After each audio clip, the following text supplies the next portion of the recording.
নোয়া বাঁচতে গিয়ে যদি কম্বল ফুরে যায় তাহলে তো আপনি নোয়া বাঁচতে পারবেন না। এটা কিন্তু একটি প্রবাদ, আর এই প্রবাদটা কিন্তু অনেক ক্ষেত্রেই মানে গুরুত্বপূর্ণ। তো সেই জায়গা থেকে বাংলাদেশে আপনি আওয়ামী লীগকে নিষিদ্ধ করছেন, আওয়ামী লীগের কাজকামগুলোকে আপাতত দৃষ্টিতে নিষেধ করেছে, কিন্তু এই যে অফিস আদালতে যে প্রেতাত্মারা বসে আছেন, এই অফিস আদালত থেকে এদের আগে সরাতে হবে। এদের যদি আপনি সরাতে না পারেন তাহলে বাইরে সংস্কার করে কোনো লাভ হবে না।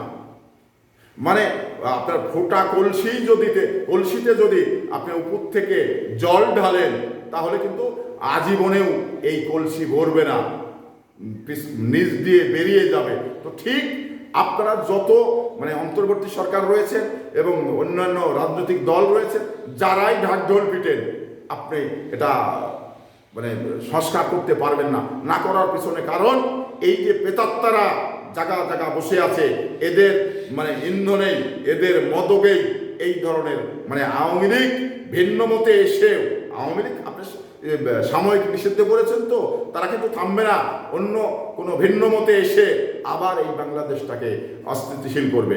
আমরা বিগত সময় দেখেছি যে রিকশাওয়ালা সেজেছিল ছাত্রলীগ, আমরা দেখেছি যে আনসার বাহিনী সেজেছিল এই ছাত্রলীগ। এই অভিজ্ঞতাগুলো আমাদের আছে, তাই তারা ও ভিন্ন মতে এসে আবারও এই দেশটাকে অস্থিতিশীল করবে। আগে মানে সংস্কার করুন, এই আওয়ামী লীগের যে অফিস আদালতে প্রেতাত্মারা বসে আছে তাদের আগে মানে অপসারণ করুন, তারপরে তার নিচে কাজগুলো করুন।